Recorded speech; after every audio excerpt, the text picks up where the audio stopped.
Today's Bible reading is 1 Samuel chapters 13, 14, and Psalm 81. 1 Samuel chapter 13. Saul reigned 1 year, and when he had reigned 2 years over Israel, Saul chose him 3,000 men of Israel, wherewith 2,000 were with Saul in Michmash and in Mount Bethel, and 1,000 were with Jonathan in Gibeah of Benjamin, and the rest of the people he sent every man to his tent. And Jonathan smote the garrison of the Philistines that was in Gabal, and the Philistines heard of it, and Saul blew the trumpet throughout all the land, saying, Let the Hebrews hear. And all Israel heard say that Saul had smitten the garrison of the Philistines, and that Israel also was had an abomination with the Philistines. And the people were called together after Saul to Gilgal. And the Philistines gathered themselves together to fight with Israel, 30,000 chariots and 6,000 horsemen, and people as the sand which is on the seashore in multitude. And they came up and pitched in Michmash, eastward from Bethaven. When the men of Israel saw that they were in a strait, for the people were distressed, then the people did hide themselves in caves, and in thickets, and in rocks, and in high places, and in pits. And some of the Hebrews went over Jordan to the land of Gad and Gilead. As for Saul, he was yet in Gilgal, and all the people followed him, trembling. And he tarried 7 days, according to the set time that Samuel had appointed. But Samuel came not to Gilgal, and the people were scattered from him. And Saul said, Bring hither a burnt offering to me, and peace offerings. And he offered the burnt offering. And it came to pass that as soon as he had made an end of offering the burnt offering, behold, Samuel came. And Saul went out to meet him, that he might salute him. And Samuel said, What hast thou done? And Saul said, Because I saw that the people were scattered from me, and that thou camest not within the days appointed, and that the Philistines gathered themselves together at Michmash. Therefore said I, The Philistines will come down now upon me to Gilgal, and I have not made supplication unto the Lord. I forced myself, therefore, and offered a burnt offering. And Samuel said to Saul, Thou hast done foolishly. Thou hast not kept the commandment of the Lord thy God, which he commanded thee. For now would the Lord have established thy kingdom upon Israel forever. But now the kingdom shall not continue. The Lord hath sought him a man after his own heart, and the Lord hath commanded him to be captain over his people, because thou hast not kept that which the Lord commanded thee. And Samuel arose and gat him up from Gilgal unto Gibeah of Benjamin. And Saul numbered the people that were present with him, about 600 men. And Saul and Jonathan his son and the people that were present with them abode in Gibeah of Benjamin, but the Philistines encamped in Michmash. And the spoilers came out of the camp of the Philistines in 3 companies.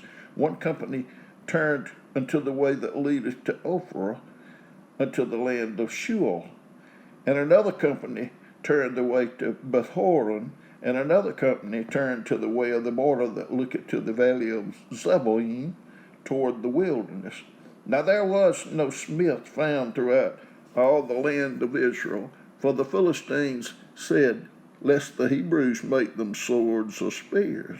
But all the Israelites went down to the Philistines to sharpen every man his share, and his coulter, and his axe, and his mattock. Yet they had a file for the mattocks, and for the coulters, and for the forks, and for the axes, and to sharpen the goads. So it came to pass in the day of battle that there was neither sword nor spear found in the hand of any of the people that were with Saul and Jonathan, but with Saul and with Jonathan his son was there found. And the garrison of the Philistines went out to the passage of Michmash. Samuel chapter 14. Now it came to pass upon a day that Jonathan the son of Saul said unto the young man that bare his armor, Come and let us go over to the Philistines' garrison, that is on the other side, but he told not his father.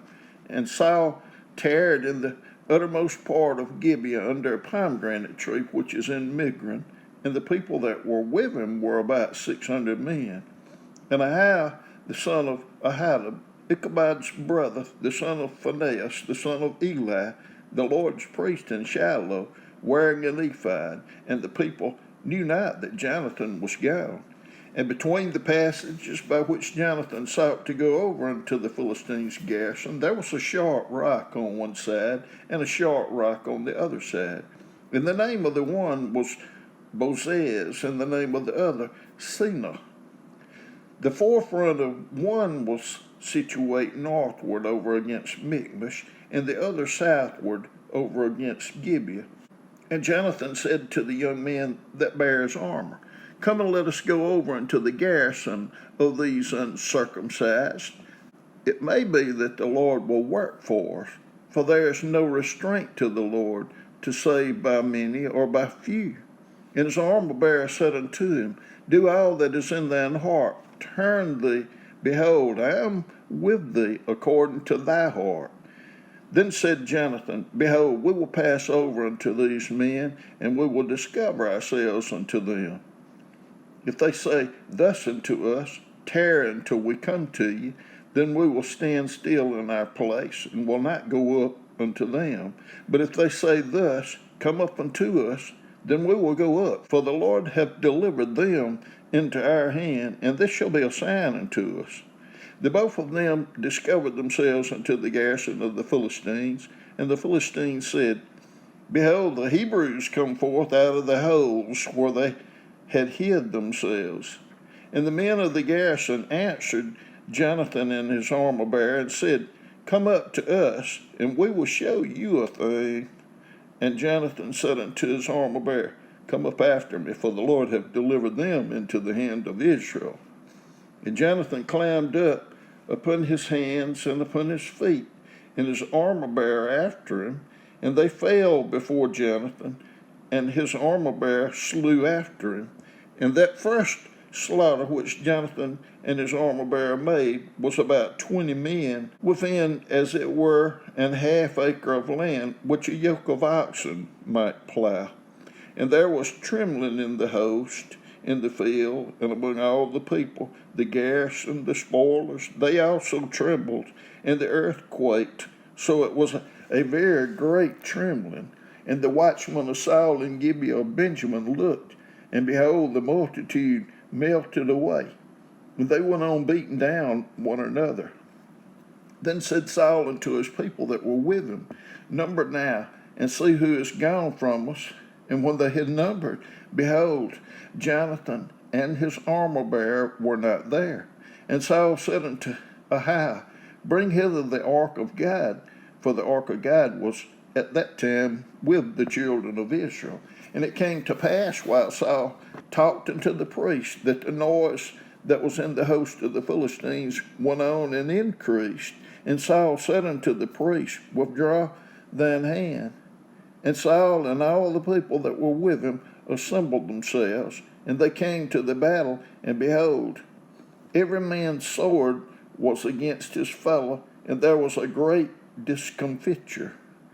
Moreover, the Hebrews that were with the Philistines before that time, which went up with them into the camp from the country round about, even they also turned to be with the Israelites that were with Saul and Jonathan. Likewise all the men of Israel which had hid themselves in Mount Ephraim, when they heard that the Philistines fled, even they also followed hard after them in the battle. So the Lord saved Israel that day, and the battle passed over unto Bethaven.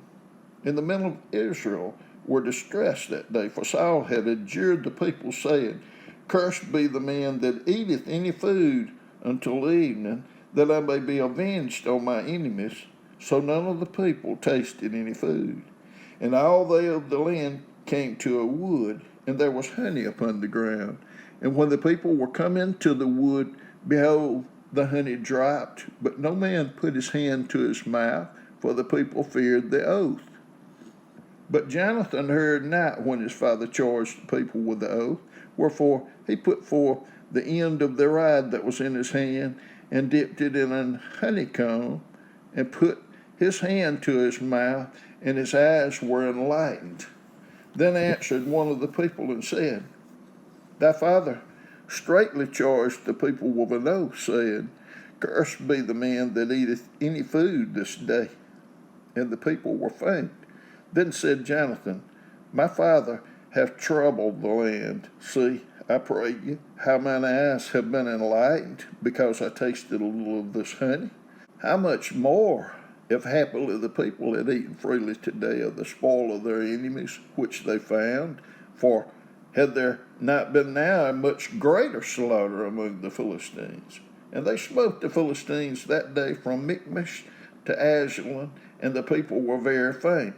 And the people flew upon the spoil, and took sheep and oxen and calves, and slew them on the ground, and the people did eat them with the blood. Then they told Saul, saying, Behold, the people sin against the Lord, in that they eat with the blood. And he said, Ye have transgressed. Roll a great stone unto me this day. And Saul said, Disperse yourselves among the people, and say unto them, Bring me hither every man his ox, and every man his sheep, and slay them here, and eat, and sin not against the Lord, and eat with the blood. And all the people brought every man his ox with him that night, and slew them there. And Saul built an altar unto the Lord. The same was the first altar that he built unto the Lord. And Saul said, Let us go down after the Philistines by night, and spoil them until the morning light, and let us not leave a man of them. And they said, Do whatsoever seemeth good unto thee. Then said the priest, Let us draw near hither unto God. And Saul asked counsel of God, Shall I go down after the Philistines? Wilt thou deliver them into the hand of Israel? But he answered him not that day.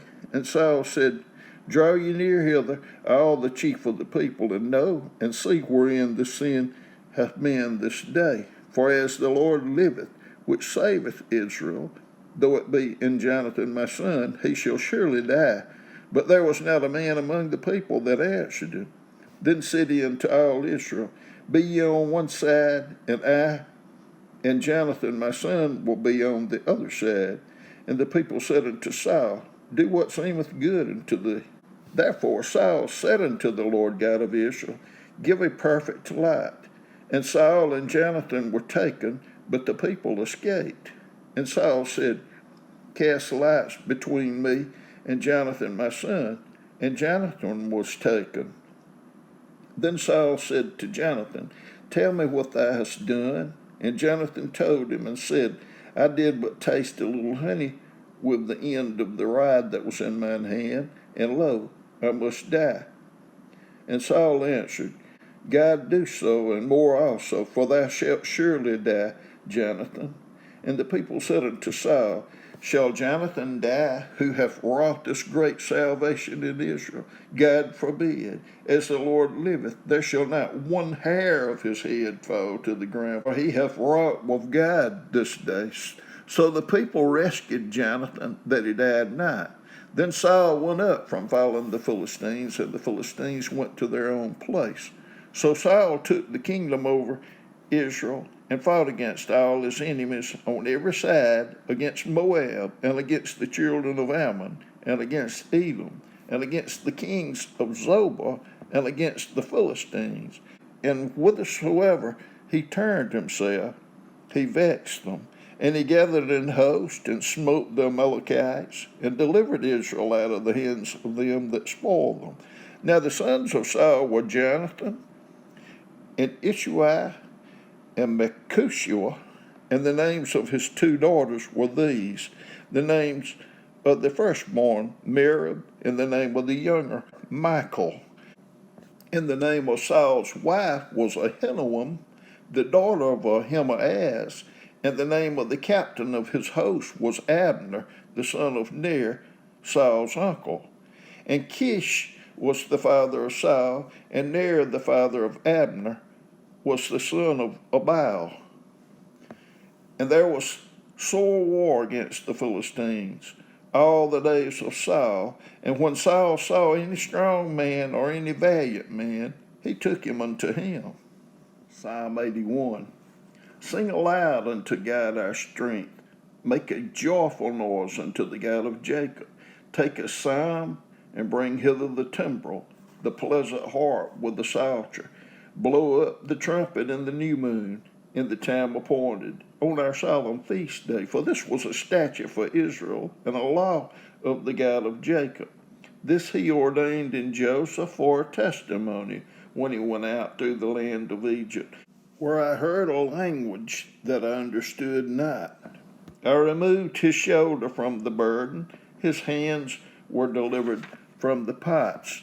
Thou callest in trouble, and I delivered thee. I answered thee in the secret place of thunder. I proved thee at the waters of Meribah. Selah. Hear, O my people, and I will testify unto thee, O Israel, if thou wilt hearken unto me. There shall no strange god be in thee, neither shalt thou worship any strange god. I am the Lord thy God, which brought thee out of the land of Egypt. Open thy mouth wide, and I will fill it. But my people would not hearken to my voice, and Israel would none of me. So I gave them up unto their own heart's lust, and they walked in their own counsels. Oh, that my people had hearkened unto me, and Israel had walked in my ways. I should soon have subdued their enemies and turned my hand against their adversaries. The haters of the Lord should have submitted themselves unto him, but their time should have endured forever. He should have fed them also with the finest of the wheat, and with honey out of the rock should I have satisfied thee.